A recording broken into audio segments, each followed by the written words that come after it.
Welcome back. હવે નજર કરીશું આગળના સમાચાર પર. દિયોદર તાલુકા પંચાયતના પ્રમુખ અને ઉપપ્રમુખની આગામી સમયમાં યોજનારી ચૂંટણીને લઈને ધ્યાનમાં રાખીને કોંગ્રેસ પક્ષ દ્વારા સત્તાવાર રીતે ઉમેદવારી ફોર્મ ભરી દેવામાં આવ્યા છે. કોંગ્રેસને બહુમત છતાંનો ડર જોવા મળી રહ્યો છે. કોંગ્રેસમાંથી પ્રમુખ પદ માટે પ્રભાત વાઘેલા દાવેદાર છે. રાજ્યના રાજકારણમાં રિઝોર્ટ પોલિટિક્સ જોવા મળી રહ્યું છે. આ મુદ્દે વાત કરવા લાઈવમાં જોડાઈ ગયા છે અમારા સંવાદદાતા જગદીશ સોની વાવથરાથી. જી જગદીશ, દિયોદર તાલુકા પંચાયતની ચૂંટણીમાં રસ્સાકસીને લઈને શું વધુ વિગત છે?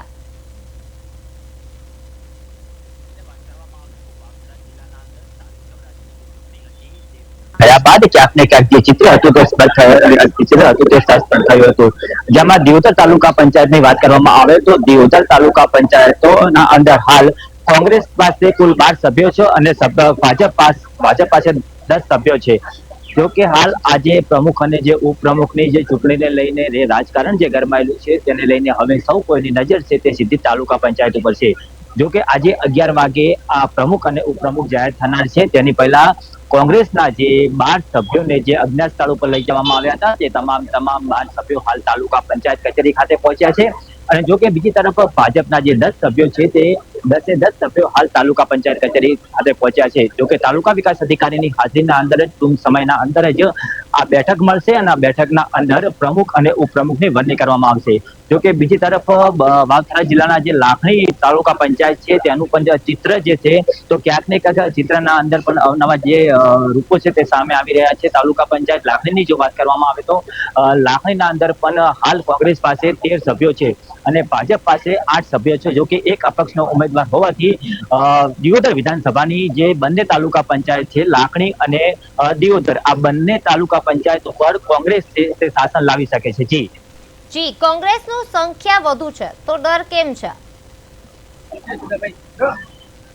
ખાસ કરીને દર વખતે આ ચૂંટણી આવે છે ત્યાં ક્યાંક ને ક્યાંક રાજકારણના અંદર જે ગરમાવો આવતો હોય છે અને જો આ વખતે દિયોદર અને જે લાખણી તાલુકા પંચાયતની જે સ્થિતિ હતી તેને લઈને પણ ક્યાંક ને ક્યાંક કોંગ્રેસના જે કાર્યકરો હતો તે અજ્ઞાત સ્થળે લઈ જવામાં આવ્યા હતા. જો કે જે રાજકારણ છે તેમને પણ આ તમામ લોકોને જે છે દર્શન માટે મોકલ્યા હતા તેવું આહવાન થયું હતું. જો કે આ જે તમામ સભ્યો છે તાલુકા પંચાયત કચેરી ખાતે પહોંચ્યા છે.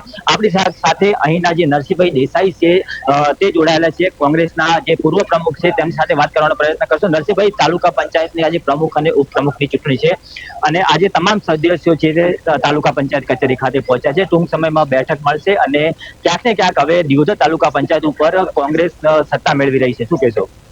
બિલકુલ સામાન્ય રીતે તાલુકા પંચાયત અને જિલ્લા પંચાયતની જે ચૂંટણી યોજાઈ 2028ની દિયોદર વિધાનસભાની દિયોદર તાલુકા પંચાયત અને લાખણી તાલુકા પંચાયત બંને ઉપર કોંગ્રેસ પાર્ટીનો ભવ્ય વિજય થયો.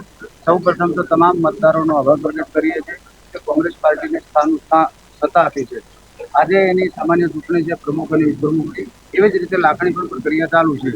અમારા 12 સભ્યો ચૂંટાયેલા છે અને બધા પોતપોતાનું સ્ટેન્ડ લઈ લીધું છે. થોડીક ક્ષણોમાં મતદાન યોજાવાનું છે અને કોંગ્રેસની ભવ્ય જીત થવાની છે. આ માત્ર અમારી જીત નથી, પ્રજાએ આપેલી જવાબદારી છે. પ્રજાના સુખાકારી માટે, પ્રજાના કલ્યાણ માટે અમારા ચૂંટાયેલી પાંખ કામ કરવાની છે.